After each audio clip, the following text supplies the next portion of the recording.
Hello hi viewers. இந்த வீடியோவில் பார்த்தீங்கன்னா தேவாரா பார்ட் 1 மூவியோட ரிவ்யூ தான் பார்க்க போகிறோம். இந்த படம் இந்த ஃப்ரைடே தியேட்டரில் ரிலீஸ் ஆன ஒரு தெலுங்கு படம். ஒரு பேன் இண்டியா லாங்குவேஜில் ஒரு 5 லாங்குவேஜில் டப் பண்ணி இந்த படத்தை ரிலீஸ் பண்ணியிருக்காங்க. ஸோ இந்த படத்தில் பார்த்தீங்கன்னா ஜூனியர் என்டிஆர், ஜான்வி கபூர், பிரகாஷ் ராஜ், அதே மாதிரி வந்து பார்த்தீங்கன்னா சைஃப் அலி கான் இவங்கெல்லாம் மெயின் லைட் பண்ணியிருக்காங்க.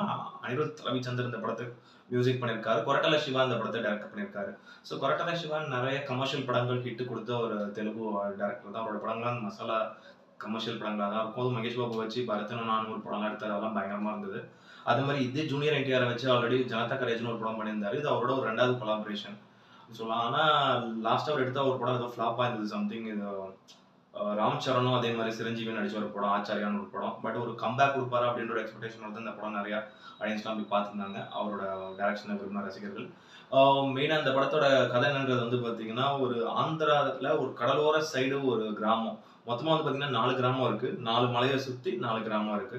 ஸோ அந்த கிராமத்தில் இருக்க மக்களுக்கு வந்து பார்த்தீங்கன்னா நிறைய விவசாயம் இந்த மாதிரி ஒரு சில இதுவும் பண்ணிட்டு இருக்காங்க. ஒரு சில அது மேலே வந்து பார்த்தீங்கன்னா ஒரு சில வியாபாரங்கள் அவங்க பண்ணிட்டு இருக்காங்க ஓனா. பட் அவங்க மெயினாக பண்ணுறது வந்து பார்த்தீங்கன்னா கடல் கொள்ளை அது பண்ணுறாங்க. அதுவும் வந்து நிறைய இந்த லைக் இந்த ஒரு பொலிட்டிஷியன்ஸ் இவங்கலாம் என்ன பண்ணுவாங்கன்னா, இந்த மாதிரி கடலோர மக்களை வச்சுக்கிட்டு உள்ளுக்குள்ள பூந்து அவங்களுக்கு தேவையான ஒரு பொருள்லாம் இல்லீகலா கடல்ல கடத்திட்டு வந்து அதை வந்து நடுக்கடல்லே அது சேஃபா அங்க கப்பல்ல இருந்து வெளியே எடுத்துட்டு வர்றது. ஏன்னா இங்க கஸ்டம்ஸ் லைக் நீங்க ஹார்பர்ல இருந்தீங்கன்னா கஸ்டம்ஸ்ல மாட்டிப்பீங்க. அதனால அந்த மாதிரியான ஒரு வேலைகள் பண்ணியிருந்தாங்க. அது பண்ணிட்டு இருக்க ஒரு கேங் தான். அந்த கேங் வந்து ஒரு பெரிய கேங்கா இருக்கு. அந்த கேங்க்கு ஒரு லீடரா வந்து பாத்தீங்கன்னா ஜூனியர் என்டிஆர் இருக்காரு. பட் ஆனா இது வந்து ஒரு ஸ்டேஜுக்கு மேல அது அவருக்கு தப்புன்னு தெரிய வருது. பட் இது அவர் தப்புன்னு தட்டி கேட்கிறாரு. அந்த கேங்ல இருக்கக்குள்ளே கேட்கிறாரு. அப்படியே அது ஒரு கேங் வார் மாதிரி வருது. ஃபைனலா அவரே போட்டு தள்ள பிளான் பண்றாங்க. இதுக்கப்புறம் இந்த படத்துல என்ன நடந்தது அப்படின்றது அந்த படத்தோட ஒரு கதை. இந்த கதை எனக்கு லைட்டா பார்க்கும்போது ஒரு பக்கம் அந்த ஒரு வடசென்னையோட அந்த ராஜனோட ஃபிளாஷ்பேக் மாதிரி எனக்கு ஒரு விஷயம் இந்த படத்தை பார்க்கும்போது தோணுச்சு. இந்த படத்தோட கதையை பார்க்கும்போது மெயினா இதுல வந்து பாத்தீங்கன்னா ஜூனியர் என்டிஆர் வந்து டியூவல் ரோல் பண்ணியிருக்காரு. அப்பா ரோல் ஒன்று, பையன் ரோல் 2மே பிரமாதமா இருந்தது. ரெண்டுமே பெருசா ஏதோ பெரிய டிஃபரன்ஸ் மாதிரி தெரியல. அப்பா ரோல் ஆக்ஷன் சீன்ஸ்லாம் அடிச்சு ரணகலப்படுத்திட்டாரு ஜூனியர் என்டிஆர். யூஸ்வலா அவர் ஃபேன்ஸ்க்கு ஒரு ட்ரீட்டா இருக்கும். ஏன்னா அவர் வந்து மாஸ் சீன்ஸ் எல்லாமே எப்படி எலிவேட் பண்ணி பண்ணுவார். ஒரு சீன்ஸுமே ஒரு சின்னதாக இருக்க ஒரு மாஸ் சீனை கூட பயங்கரமாக பண்ணுவார் அப்படின்னு தெரியும். அந்த அளவுக்கு ஆக்டிங்கை பொறுத்த வரைக்கும் ரொம்ப பிரமாதமாக பண்ணிட்டாரு. நிறைய இடங்கள் ஒரு எமோஷனல் சீனாக இருக்கட்டும், ஒரு ஆக்ஷன் சீனாக இருக்கட்டும், எல்லாமே பிரித்து மேய்ஞ்சிருக்காரு. செமையா அந்த அவரோட ஆக்டிங் இந்த படத்தில் ஒவ்வொரு சீனுமே வந்து பார்த்தீங்கன்னா, அதுமாதிரி பையன் கேரக்டருமே அந்த அளவுக்கு ஒரு மாதிரி சாதுவான ஒரு கேரக்டர் மாதிரி இருக்கும். பட் அதுவும் வந்து கிளைமேக்ஸில் ஒரு சம்பவம் பண்ணும். நல்லா இருந்தது அவரோட கேரக்டர். ஜூனியர் என்டிஆர் ரொம்ப நல்லா நீட்டாகவே நடிச்சிருந்தார் அந்த படத்தில். இப்போ பெர்ஃபார்மன்ஸ் வைஸ் அவரோட பெர்ஃபார்மன்ஸ் வேற லெவலில் இருந்தது. அதே மாதிரி சைஃப் அலி கான் அவரோட ஆக்டிங் இதில் வந்து பார்த்தீங்கன்னா ஒரு வில்லன், ஒரு நெகட்டிவ் டைப் ஆஃப் ஒரு ரோல் தான். ரொம்ப நல்லா நீட்டாக சிம்பிளாக முடிந்தார். ஓவரா வில்லனா ஆவுன்னு கத்தாம அந்த ஒரு கண்ணுலேயே அந்த ஒரு வில்லனிசம் காட்டி, சின்ன சின்ன சீன்ஸ்லயுமே வில்லனிசம் காட்டி ரொம்ப நல்லா நீட்டாக நடிச்சிருந்தார் சைஃப் அலி கான். அவருக்கு வந்து பார்த்தீங்கன்னா வில்லனா இந்த கேரக்டர் வந்து ரொம்ப ஒரு நல்ல கேரக்டராக சூட் ஆச்சு. இந்த படம் அவருக்கு முக்கியமான ஒரு படமா இருக்கும் அவரோட கெரியர்ல. ரொம்ப நல்லாவே பண்ணியிருந்தார். வில்லன் ரோல் ரொம்ப பிரமாதமா இருந்தது அவரோட கேரக்டர். அதே மாதிரி ஜான்விக்கு அப்புறம் அவங்க வந்து ஹீரோயினா பண்ணியிருக்காங்க. எதுக்குன்னு தெரியல, ஒரு பாட்டுக்கு வராங்க, ஒரு ட்ரெஸ்ஸிங் வராங்க, அவ்வளவுதான். சும்மா பேருக்குன்னு இந்த ஒரு தெலுங்கு படத்துல ஒட்டிக்க மாதிரியான ஒரு ஹீரோயின் ரோல் தான். பெருசா அவங்க வந்து பெருசா இந்த படத்துல அவங்க கேரக்டர் தேவையில்லை அப்படின்ற மாதிரி தான் எனக்கு தோணுச்சு. அதே மாதிரி வந்து பாத்தீங்கன்னா பிரகாஷ் ராஜ் அவர் இதுல வந்து ஒரு முக்கியமான ஒரு சப்போர்ட்டிவ் ரோல் பண்ணியிருக்காரு. அது ரொம்ப முக்கியமான ஒரு கேரக்டர். எஸ்பெஷலி கிளைமேக்ஸ்ல ஒரு ட்விஸ்ட்டை வேற அவர் தான் அவுத்து விடுறாரு. அப்படி இருக்கும்போது ரொம்ப ஒரு முக்கியமான ஒரு கேரக்டர் அதையும் சூப்பராக பண்ணியிருக்காரு அவர். மெயினாக அது வந்து பார்த்தீங்கன்னா ஒரு மாதிரி பில்டப் கொடுத்து நரேட் பண்ணுற ஒரு கேரக்டர் தான் அவரது ஃப்ளாஷ்பேக்கை. அதுவும் ரொம்ப நல்லா நீட்டாகவே பண்ணியிருந்தாரு. அதே மாதிரி ஷைன் டாம் சப்போ அவரும் இதில் வந்து ஒரு சின்ன ஒரு கேரக்டர் ஒன்று பண்ணியிருக்காரு. அந்த ஒரு கேங் அந்த ஜூனியர் என்டிஆர் கேங்கில் அவரும் ஒரு ரோல் பண்ணியிருக்காரு. நீட்டாக அந்த அவரோட கேரக்டர். அதே மாதிரி கலையரசன், நம்ம தமிழ் ஆக்டர் கலையரசன், அவரும் வந்து ஒரு சின்ன ரோல் பண்ணியிருந்தார். அவர் இந்த படத்தில் நடிக்கிறாருன்னு கூட எனக்கு தெரியாது. ஏன்னா நான் பைலட் பார்த்தா அந்த அளவுக்கு கேஸ்டிங்லாம் பார்க்கல இந்த படம் பார்க்கறதுக்கு முன்னாடி.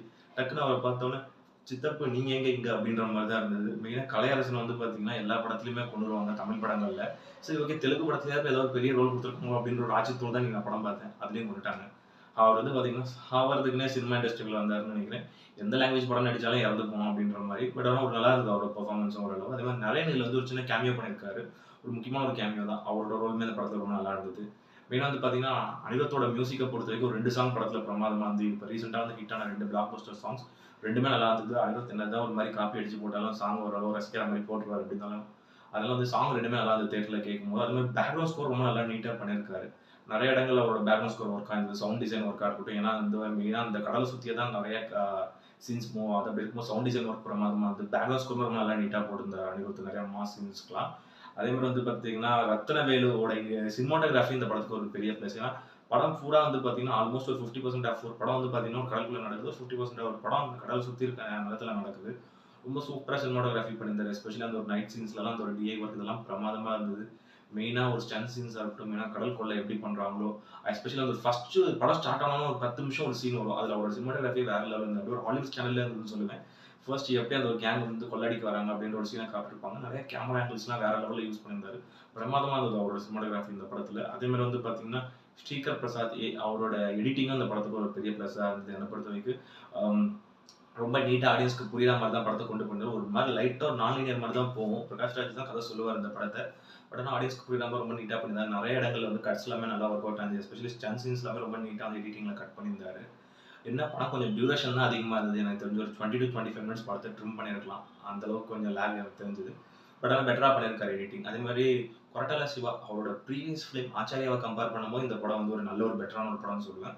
பட் அவர் அதுக்கு முன்னாடி எடுத்த படங்கள்லாம் கம்பேர் பண்ணும்போது வந்து பார்த்தீங்கன்னா இந்த படம் எனக்கு அந்த படத்தோட கம்பேர் பண்ணும்போது அது கொஞ்சம் ஆவரேஜ் தான் இருக்குன்னு நான் சொல்லுவேன். மெயினா இதுல வந்து பார்த்தீங்கன்னா ஃபர்ஸ்ட் ஹாஃபை பொறுத்த வரைக்கும் நல்லா இன்ட்ரெஸ்டிங்கா கொண்டு போயிருந்தாரு. மெயினா வந்து இந்த ஜூனியர் என்டிஆர் அண்ட் சைஃப் அலி கான் அவங்க கேரக்டர் எல்லாமே நல்லா சூப்பரா எழுதி அவங்க கேரக்டர் ரொம்ப நல்லா நீட்டாவும் நடிச்சிருந்தாங்க. ப்ளஸ் அந்த பெர்ஃபார்மன்ஸ் எல்லாம் பண்ணிருந்தாங்க.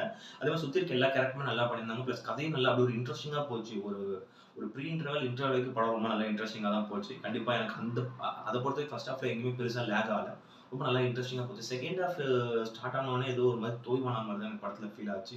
அந்த அளவுக்கு பெருசா எதுவும் ஒரு இன்ட்ரெஸ்டிங்கான சீன்ஸும் இல்ல. ஒரு பெரிய சீன்ஸ் எதுவுமே எனக்கு படல. செகண்ட் ஹாஃப்ல நிறைய இடங்கள்ல லேக் பிளஸ் அந்த ஒரு லவ் போர்ஷன்ஸ் எதுவுமே சுத்தமா ஒர்க் அவுட் ஆகல. அது எதுக்கு வச்சிருந்தாங்கன்னு தெரியல படத்துல ஜான்வி கபூருக்கும் இவருக்கும். அதே மாதிரி செகண்ட் ஹாஃப்ல பெருசா கதையே இல்ல. இவங்க எப்படி மூவ் பண்றதுன்னே தெரியாம சுத்தி சுத்தி ஒரே இடத்துக்குள்ள வச்சு சைஃப் அலி கான் தேவையில்லாம ஏதோ அந்த ஜூனியர் என்டிஆரை நான் பழி வாங்குறேன். அதுக்காக நான் ஒரு பசங்கள வளர்க்குறேன் அப்படின்னு சொல்லிட்டு அவங்கள வளர்க்குறது. அது தேவையில்லாத ஒரு மாதிரி சீன்ஸ் தான் போச்சு எனக்கு. ஃபர்ஸ்ட் ஹாஃப்ல இருந்து அந்த ஒரு விறுவிறுப்பும் அந்த ஒரு இன்ட்ரெஸ்டிங்கும் செகண்ட் ஹாஃப்ல டோட்டலா காலி. ஒரு கிளைமேக்ஸ்ல ஒரு சின்ன ஒரு ட்விஸ்ட் ஒண்ணு சொல்றாங்க. அது நல்லா இருந்தது. அத தவிர செகண்ட் பார்ட்டுக்கு ஒரு லீட் குடுத்து முடிச்சிருக்காங்க. கண்டிப்பா செகண்ட் பார்ட் இருக்கு. ஆனா எனக்கு இந்த கதை இதோடயே முடிஞ்சிரும் அப்படின்ற மாதிரி தான் நான் பார்த்தேன் படம். பார்க்கும்போது எனக்கு புரிஞ்ச வரைக்கும் அப்படிதான் இருந்தது. பட் செகண்ட் பார்ட் ஒரு லீட் குடுத்து என்ன எடுக்குறாங்கன்றத பார்ப்போம். பட் ஆனா செகண்ட் ஹாஃப் இன்னும் கொஞ்சம் பெட்டரா பண்ணியிருந்தாங்கன்னா ஒரு நல்ல படமா இருந்திருக்கும்னு நான் சொல்லுவேன். ஏன்னா வந்து செகண்ட் ஹாஃப் டோட்டலா லேக் ஆகி நம்மள போர் அடிக்க வச்சிருச்சு. கொஞ்சம் இன்ட்ரெஸ்டிங்கா கொஞ்சம் பண்ணியிருக்கலாம். என்னதான் வந்து லென்த் வந்து ஒரு 2 1/4 மணி நேரமா இருந்தா கூட எனக்கு லென்த்தும் ஒரு பெரிய கன்சர்னா தான் பட்டுது மைனஸா. ஒரு 20 to 25 மினிட்ஸ் ட்ரிம் பண்ணியிருக்கலாம். பட் அத தவிர எனக்கு மெயினா பட்ட மைனஸ் வந்து பார்த்தீங்கன்னா, செகண்ட் ஹாஃப்ல எங்கேயுமே ஒரு இன்ட்ரெஸ்டிங்கான ஒரு சீன்ஸ் இல்ல. ஒரு பெருசா ஒரு ட்விஸ்ட் அண்ட் டர்ன்ஸ் இல்ல. நான் என்னதான் மசாலா கமர்ஷியல் படமா இருந்தாலும், அப்படியே ஒரு மாரி போகட்டும் அப்படின்ற மாரி ஒரு மாரி தூங்க வச்சுட்டாரு. அது வந்து எனக்கு ஒரு பெரிய மைனஸா இருந்தது. ஏன்னா, இதுக்கு முன்னாடி இவரு வந்து ஜூனியர் என்டிஆர் வச்சு பண்ண அந்த ஜனதா கரேஜ், அதுக்கப்புறம் மகேஷ் பாபு வச்சு பண்ண பரத்னுனா அந்த படம்லாம் வந்து ரொம்ப பயங்கரமா இருக்கும். பட் இந்த படமும் ஒரு பேட்டர்ன் ஆஃப் ஒரு கமர்ஷியல் படம் தான். இத வந்து ஏன் சொதப்புனாருன்னு எனக்கு தெரியல. இன்னும் கொஞ்சம் பெட்டராவே பண்ணியிருக்கலாம். பட் மேக்கிங்க பொறுத்த வரைக்கும் நல்லா பண்ணியிருக்காரு. நெறைய இடங்கள் வந்து பார்த்தீங்கன்னா, சூப்பரா ரொம்ப ரிச் அண்ட் கலர்ஃபுல்லா ஏன்னா அதுக்கு வந்து மெயின் காரணம் டெக்னிக்கல் டீம். அவங்க எல்லாமே வந்து பார்த்தீங்கன்னா, ஒரு ஒரு செட்டு போடுற டீம்லேருந்து, ஒரு விஎஃப்எக்ஸ் டீம்லேருந்து, ஒரு சவுண்ட் டிசைன் டீம்லேருந்து, ஒரு சினிமாட்டோகிராஃபி இவங்க எல்லாருமே வந்து பயங்கரமா உழைச்சிருக்காங்க. லைட்மேன்லேருந்து ஒவ்வொருத்தரும் உழைச்சிருக்காங்க. படத்துல பார்க்கும்போதே தெரியுது. ரிச் அண்ட் கலர்ஃபுல்லா தான் இருக்கு படம் பார்க்கவே அந்த அளவுக்கு. பட் வந்து டெக்னிக்கலி ஒரு நல்ல ஒரு சவுண்டான ஒரு படம் தான் இது. பட் ஆனா ரைட்டிங்க பொறுத்தவரைக்கும் செகண்ட் ஹாஃப்ல மொத்தமா சொதப்புனது அந்த படம் ஒரு பெரிய மைனஸ் ஆகி போச்சு. ஒரு பெரிய எக்ஸ்பெக்டேஷனோட வந்தது கண்டிப்பா. ஆந்திரா, தமிழ்நாடு பட் இந்தியா ஃபுல்லா வந்து ஒரு 5 பேன் இண்டியா லாங்குவேஜஸ்ல படம் ரிலீஸ் பண்றாங்க. ஒரு பெரிய எக்ஸ்பெக்டேஷனோட வரும்போது இந்த மாதிரி வந்து செகண்ட் ஹாஃப் சொதப்புனது படம் அப்படியே ஒரு மாதிரி டிராபேக்கா தான். இப்ப நிறைய வெளிய பார்த்தீங்கன்னா, ஒரு மாதிரியான மிக்ஸ்டு ரிவ்யூஸ் தான் வந்துட்டு இருக்கு. பட் என்ன பொறுத்தவரைக்கும் வந்து ஒரு டீசென்ட் ஒரு ஆவரேஜ் வாட்ச். நல்லா இந்த மாதிரியான கமர்ஷியல் படங்கள் பார்க்குற ஆடியன்ஸ் கண்டிப்பா இருப்பாங்க. ஏன்னா நம்மளுமே ஒரு காலத்துல அந்த ஒரு ஏர்லி 2000லாம் இந்த மாதிரியான ஒரு கமர்ஷியல் படங்கள் பார்த்துட்டு தான் வந்திருப்போம். இப்பதான் நிறைய ஆர்ட் ஃபிலிம்ன்றாங்க. நிறைய அந்த மாதிரியான ஒரு கமர்ஷியல் சினிமாவோட பேட்டர்னே மாறி போச்சு. ஸோ அப்பலாம் வந்து பார்த்தீங்கன்னா, இந்த மாதிரியான ஒரு 2 பாட்டு, நல்ல ஸ்டண்ட் பிளஸ் ஒரு எமோஷன், ஒரு சின்ன ஒரு ட்விஸ்ட் அப்படின்ற மாதிரி தான் அந்த ஒரு ஏர்லி 2090ஸ்லலாம் போகும். ஒரு சில படங்கள் அதை மீறி வரும். பட் அதே மாதிரி தான் இந்த படமும் வந்து பார்த்தீங்கன்னா, ஒரு பக்கா கமர்ஷியல் ஒரு சிம்பிள் ஒரு என்டர்டைன்மென்ட் மூவி. ரொம்ப போர் அடிச்சுதுன்னா ஒரு வீக்கெண்ட்ல ஏதாவது ஒரு படம் போணும் அப்படின்னு தோணுச்சுன்னா, ஒரு ஃப்ரெண்ட்ஸ் அண்ட் ஃபேமிலியோட போய் ஒரு ஒன் டைம் டீசென்ட் வாட்ச்ல பார்க்கலாம். ஒரு சில ரத்தம் தெறிக்கிற சீன்ஸ்லாம் இருக்கு. அதை தவிர வந்து பார்த்தீங்கன்னா, நல்ல ஒரு அதமான ஒரு படம்னு சொல்ல முடியாது. ஒரு ஆவரேஜான ஒரு படம். கண்டிப்பா வந்து ஒரு ஃபேமிலி அண்ட் ஃப்ரெண்ட்ஸோட போய் பார்க்கறதுக்கு ஒரு வொர்த்தான ஒரு படம் நான் சொல்லுவேன். பட் ஃபேமிலியோட பார்க்கணும்னு தெரியல. பட் ஃப்ரெண்ட்ஸோட பார்க்கறதுக்கு ஒரு வொர்த்தான படம்.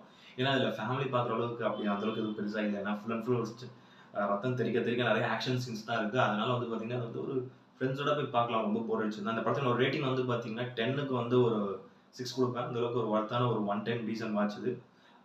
ஸோ டைம் இருக்கும்போது இந்த வீக்கெண்ட்ல ஃப்ரெண்ட்ஸோட போய் பாருங்க. தமிழ் டப்பிங்ல சென்னையில ஃபுல்லா ரிலீஸ் ஆயிருக்கு. கண்டிப்பா போய் பாருங்க. ரொம்ப போர் அடிச்சதுன்னா பார்க்கலாம் தியேட்டர்ல. அந்த மாதிரியான ஒரு படம் தான் ஒரு டீசென்ட் ஒன் டைம் வாட்ச் இது. இந்த வீடியோ பிடிச்சிருந்ததுன்னா லைக் பண்ணுங்க, கமெண்ட் பண்ணுங்க, ஷேர் பண்ணுங்க. இந்த சேனலை சப்ஸ்கிரைப் பண்ணுங்க. இந்த வீடியோட லிங்க் உங்க ஃப்ரெண்ட்ஸ் எல்லாருக்கும் ஷேர் பண்ணுங்க. இன்னொரு நல்ல வீடியோல மீட் பண்ணலாம். Okay friends, thank you. By.